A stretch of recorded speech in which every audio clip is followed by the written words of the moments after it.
Alright guys, hi YouTube, welcome to video number 6. I think it's the 6th time I'm trying to make this video.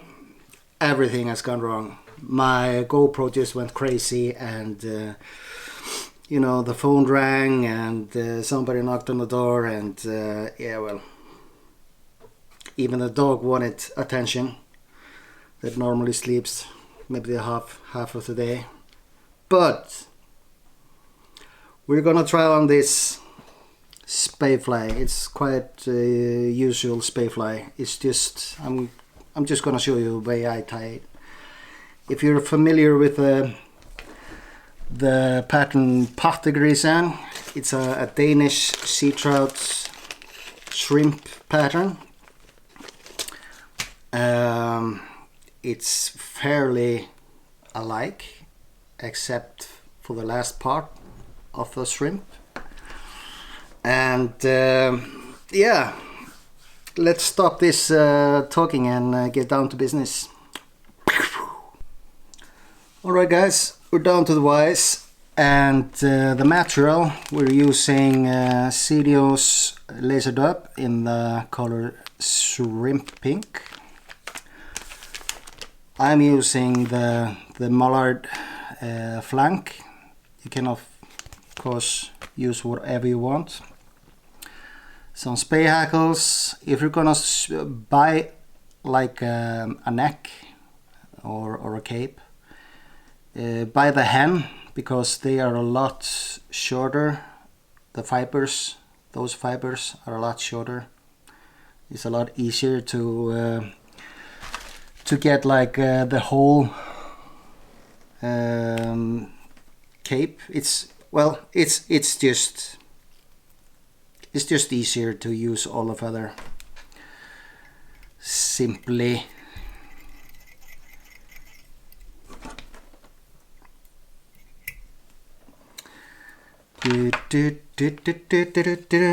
Alright, the thread I'm using here is a uni thread. It's highly fluorescent. It's in the color hot orange, UV hot orange, and this is the last of it, because I have bought this other thread that is even better, or I like it better. This one is from Vivus, and it's brighter and it's really strong, and I just love to tie with it. But you know, you have to use up your stuff. Can't just throw everything away, boy. I'm just finding, like in this case, 2 small feathers. I mean, they are just barely showing anyway, so it doesn't have to be fancy. Some people like to have them like really long. I don't, as usual.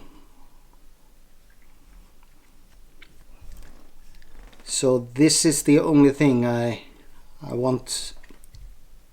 Practically the hook band to be covered in this mallard flank. It's all I want. And then we are using,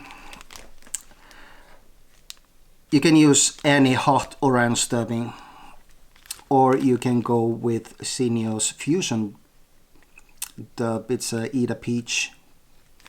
It's a really awesome color actually. So let's use that one just for the fun of it. Now you take a fair amount of the dubbing material, and we want to get it aligned. We want all the fibers to lie in the same direction, and we do not need that much, so we take half of it away. And well, we can say we are using approximately as much material as the thickness of the hook. Alright, and we don't need all the length, not here, so we cut it in half like so, and a little bit longer than the mallard feathers, just a little bit longer. Be patient, my friend. Patience pays off.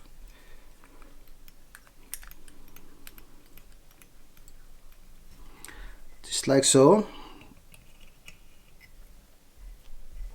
Oh, my hands are shaking. I've been drinking way too much coffee.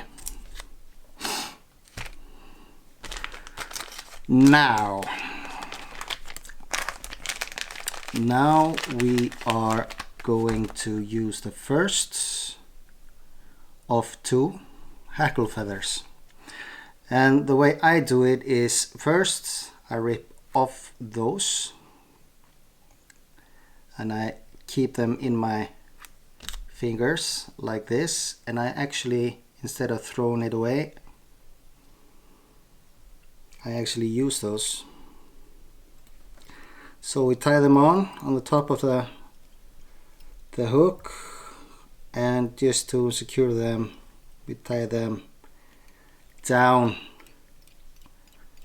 to the actual hook from the bump, and that bump, oh, great scissors, you see, everything is just great.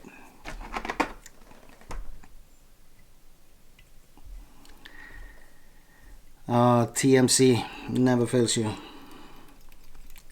Just tie that one down like so, and you see we are already beginning to create the shape of the shrimp, this tapering shape. Alright, now we take the longest fibers, and usually the longest fibers are up to the middle of the feather somewhere. So we'll just measure, and then we will see how long our fly will be. If we start tying all the way up here, it will be this long. And maybe we don't want that. Maybe we only want it like this long. Well, that's not a problem. We simply move our thread downwards. So if you buy those hand capes or saddles, you will probably not find yourselves with that problem anyhow. But if you're using a top cape like I am, and this is bronze, so the fibers are really fine and really long, and you know, just, I mean, it's awesome, but sometimes good is just too good, I guess. Never satisfied. Human being. Alright, we just tied in that hackle, and you see I'm grabbing all the fibers while I'm tying it down.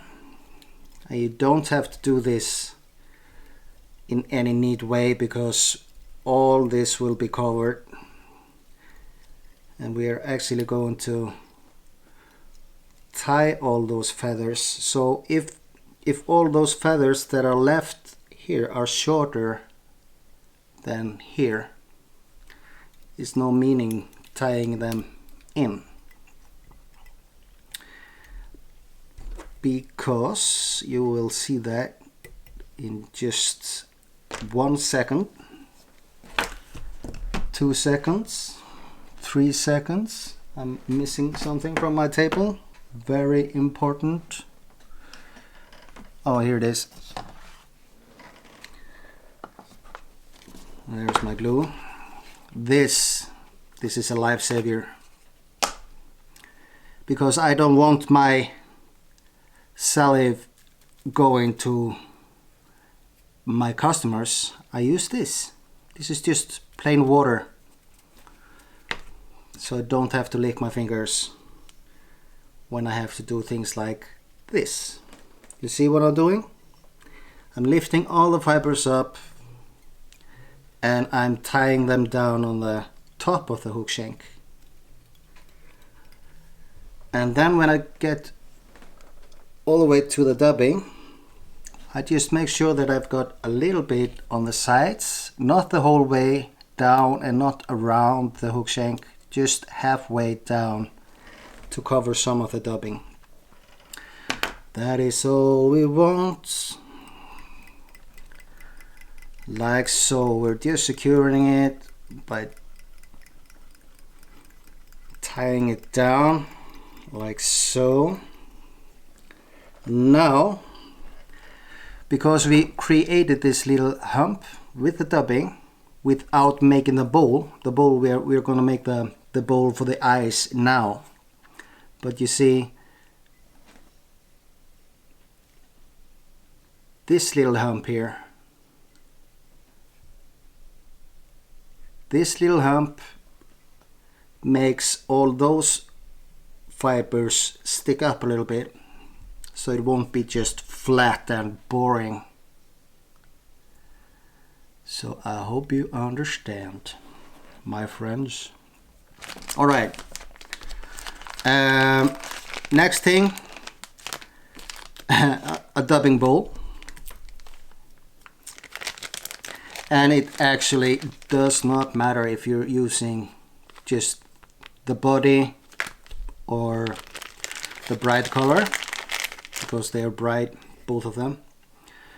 So now I did the forbidden stuff. Oh, it's really hard to learn old dogs to sit, but it's possible. So I'll just wet my fingers on the patch again, like so. I'll just start making this small bowl here, dubbing bowl.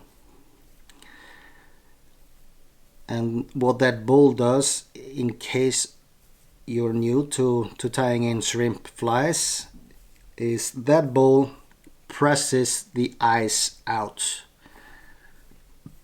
You will see that in just a minute or so. And that's enough, as my mother said plenty of times. Right, next, the eyes. Those are fine. Those eyes, I make them myself, so they are not 100% equal on both sides, but I don't think the fish cares. Not a lot, at least. So what I usually do is I take the hook barb and draw imaginary line up, and there is the line I want my eyes to be, not further down and not longer back, approximately right above the barb. Right above the barb. Sounds great too. So it's probably the reason. No, I just think the fly looks better that way, and I don't want too long mono sticking out from the fly either, because it's so much easier to get a trestle, you know, somewhere around there. And now we tie it all the way to the dubbing bowl, like so. And now you can see that it's uneven. It's not exactly what I was going to show you, but I'll just fix it a little quick here, like so.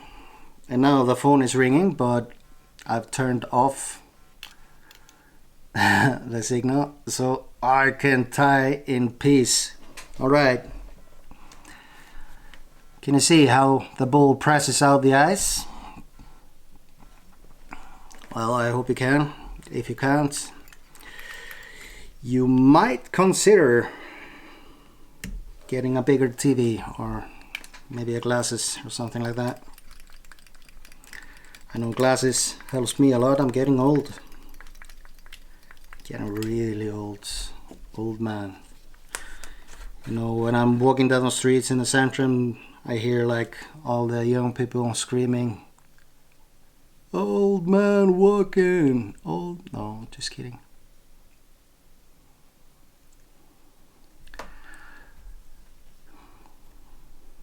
Like so. We'll glue it in. I'm just using this old friend here, Sapagap. I like it a lot. And it's actually getting a little bit cheaper than all the new stuff out on the market. I can't understand why everything has to be so brutally expensive just because it's fly tying things.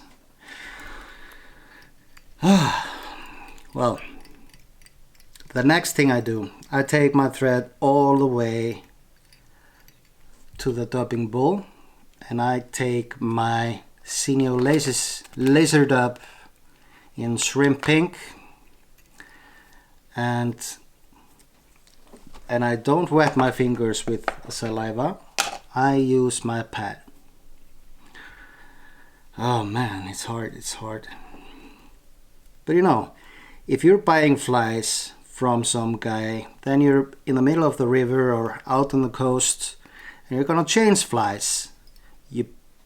It's blowing, it's hard wind blowing, and you know, you pick one fly from your fly box, you put it in your mouth, you close your fly box, put it in your pocket again, and then you take your fly from your mouth again and tie it on your leader, right?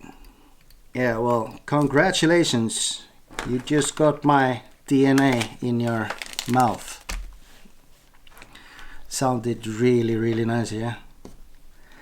Not so much. Alright, we're just gonna measure here again. And it doesn't matter if they are as long or a little bit shorter or a little bit longer. I like it when they are not the exact same length as my first feather. So I tried to choose a feather with a little shorter fibers, like so, because then I'll get a little bit of taper, which I like.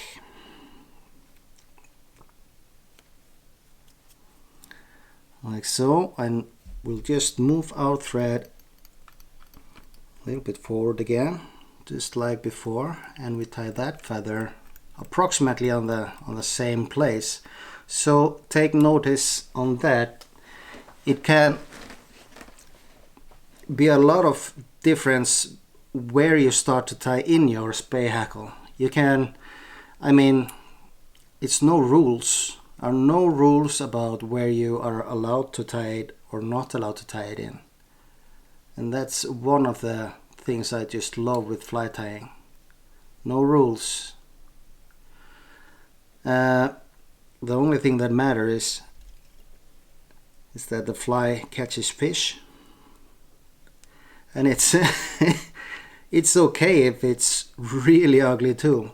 All that matters is that it catches fish. Nothing else. So if it's approving on Instagram or not, it doesn't really matter. It depends on what you are after. But as a fisherman and as a guy that is actually a better fly tyer than a fisherman, it's quite important to me that I've got flies that the fish likes, because otherwise I will never get fish. It's just a fact. Alright, same procedure. We're dragging all the fibers up. like so, and we take our thumb and just lay it on the top of it and just shake it around a little bit, and then we'll get all the fibers to lay really equally and nice halfway around the hook shank. And if they are, and there will most certainly be some fibers that will not obey you, it doesn't matter, not at this point. But we do this to try to prevent all those fibers to tangle in the hook cap. And that is why you see I'm cutting some fibers. It's just fibers that I don't like, and I don't want them there, so that too is allowed. It's just beautiful. So at this point I take my dubbing brush that I just have to find. I've just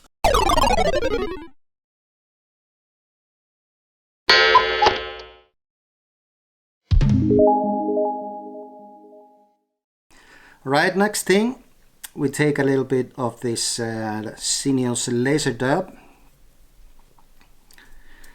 and we dub just a little bit, like a little bit over the eyes. Not over the eyes, but you see what I mean.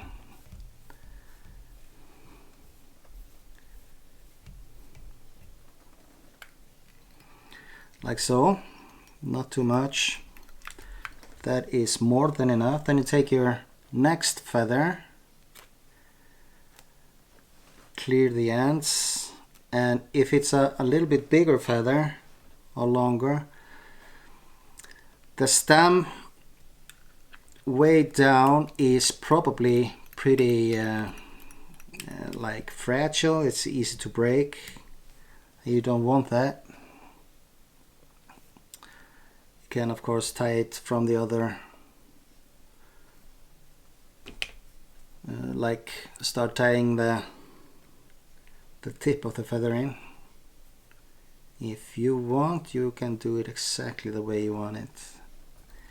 Right, we just hackle as usual, and now we are so far down the hook shank that it's hard to shorten the feathers more than so. So if your feathers are too long at this point, well, it's the only way to make it shorter is actually to create a dubbing loop and hackle them that way, and that's of course up to you. It's no shame in that. Right, I just press my thumb down on the fibers a little bit just to like spread them out a little bit, because I want them halfway around the hook shank. I'll just tie all the way to my dubbing bowl and a little bit up on it, because if I don't do that, you know, they'll just stick up way too much. So that is what I do, like so. That way I continue to make this body shape.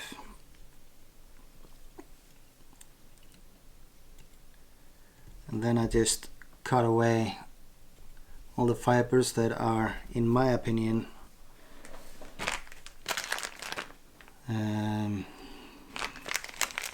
not sitting the way I want them to sit, or just irritating. Yeah, I'm a pretty hard guy to satisfy. Just ask the woman that lives with me. just like that. And that's all that is left to this fly. It's just throwing on some wraps with dubbing, tie it off, brush the heck out of it, and go fishing. And this is the last time I will try to make this video. It's the 7th video I'm making. Is this crazy? Yeah, I hope it will not continue like that with all of my videos, because then I will not do that anymore. Like so. We're done. We're done. Just make a little thread head. Red head, thread head. Take some sapper cap on your thread, like so. Throw it on, swing. Awesome. And I take my whip finish tool and just throw on a few wraps like that, and you're done. All right, and now we take our brush and we just go mad on it. And this fly is tied to hold, if you know what I mean. So don't be afraid to attack it hard. If it doesn't hold, well, you should probably not use it to fish with either. But this is my version, not of the Patek resin, but more like the easy space rim that Jan Hansson made for a few years ago, and it's just an awesome pattern. And this one fishes really good. I'm just gonna move the vise a little bit, like so you can see the whole fly. So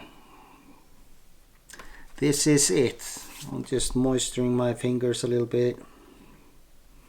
You can see the orange through a little bit, and then it shifts color more down to a little pink, shell pink.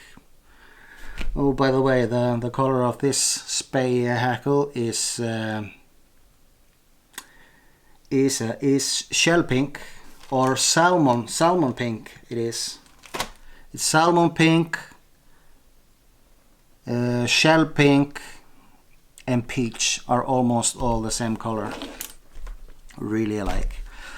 So I hope you guys like this video. If you're new here, I would really appreciate if you would consider to subscribe to my channel. Even if you're not new, that would just help my channel a lot, and I would really appreciate if you maybe push on that thumbs up too. Otherwise, I wish you a great day or night or what the time is, and hope to see you in my next video. Bye guys, take care.